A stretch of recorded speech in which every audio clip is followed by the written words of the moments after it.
नमस्ते। कुछ अपराध आप जानते हैं वो सिर्फ अखबारों की सुर्खियां नहीं बनते, वो हमारी पूरी चेतना को, समाज की आत्मा को हिलाकर रख देते हैं। आज हम एक ऐसे ही केस की बात करने जा रहे हैं जिसने पूरे देश को झकझोर कर रख दिया था। ये कहानी है ज्योति सिंह की, जिन्हें दुनिया ने निर्भया के नाम से जाना। तो इस पूरी पड़ताल में हम उस रात की भयानक सच्चाई और इंसाफ के लिए हुए उस संघर्ष को समझेंगे जिसने लाखों भारतीयों को सड़कों पर ला खड़ा किया था। दिसंबर 2012 की वो तस्वीरें शायद आज भी बहुत से लोगों के जहन में ताज़ा होंगी। दिल्ली से लेकर मुंबई, कोलकाता तक हर शहर में हर वर्ग के लोग, स्टूडेंट्स, प्रोफेशनल्स, आम परिवार, सबके सब सड़कों पर थे। किसी के हाथ में मोमबत्ती थी तो किसी के हाथ में पोस्टर, और सबकी आवाज़ में एक गुस्सा था। वो सब बस न्याय और बदलाव की मांग कर रहे थे। तो सवाल यही उठता है ना, कि आखिर एक जुर्म ने पूरे देश को इस तरह कैसे जगा दिया। भारत में जहां रोजाना न जाने कितने ही भयानक मामले होते हैं, तो फिर इस एक केस में ऐसा क्या था? इस गुस्से की, इस आक्रोश की वजह जानने के लिए हमें थोड़ा पीछे जाना होगा, उस रात पर जिसने सब कुछ बदल कर रख दिया। तो चलिए चलते हैं 16 दिसंबर 2012 की उस रात में। देखिए, ये कहानी सिर्फ हेडलाइंस और आंकड़ों की नहीं है। ये एक इंसान की कहानी है जो उस रात हमेशा हमेशा के लिए बदल गई। ज्योति सिंह एक बहुत ही होनहार और बड़े सपने देखने वाली लड़की थीं। वो उत्तर प्रदेश के एक लोअर मिडिल क्लास परिवार से थीं, लेकिन उनके परिवार ने उन्हें पढ़ाने में कोई कसर नहीं छोड़ी। उनके पिता ने तो अपनी पुश्तैनी जमीन तक बेच दी थी ताकि उनकी पढ़ाई पूरी हो सके। वो हाल ही में एक फिजियोथेरेपिस्ट बनी थी और बस अपने परिवार का सहारा बनना चाहती थी। तो 16 दिसंबर 2012 एक बिल्कुल आम शाम की तरह ही शुरू हुई थी। ज्योति ने अपने दोस्त अविंद्र के साथ एक फिल्म देखी। फिल्म खत्म हुई, घर जाने के लिए ऑटो नहीं मिला, तो उन्होंने मुनीरका से बस लेने का फैसला किया।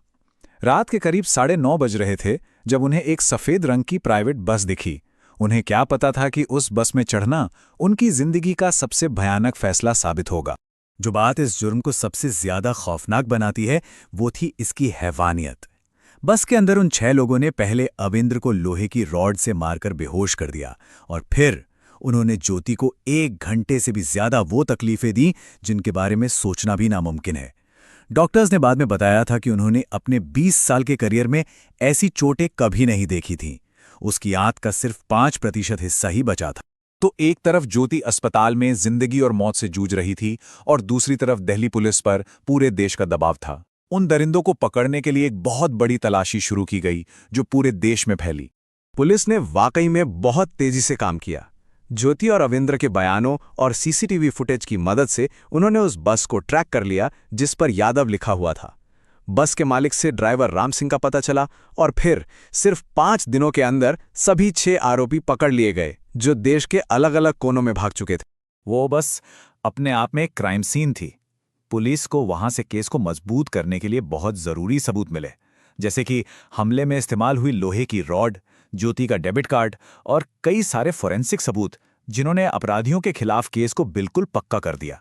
अपराधी तो सिर्फ 5 दिन में पकड़े गए, लेकिन उन्हें सजा दिलाने की लड़ाई अगले 7 साल तक चलने वाली थी। ये इंसाफ का सफर बहुत लंबा और दर्दनाक साबित हुआ। कई सर्जरी हुई, लेकिन ज्योति की हालत लगातार बिगड़ती जा रही थी। सरकार ने बढ़ते पब्लिक प्रेशर में उन्हें बेहतर इलाज के लिए सिंगापुर भेजने का फैसला किया। ये एक ऐसा फैसला था जिस पर काफी सवाल भी उठे, क्योंकि कई डॉक्टर्स का मानना था कि इतनी नाजुक हालत में उन्हें ले जाना ठीक नहीं था।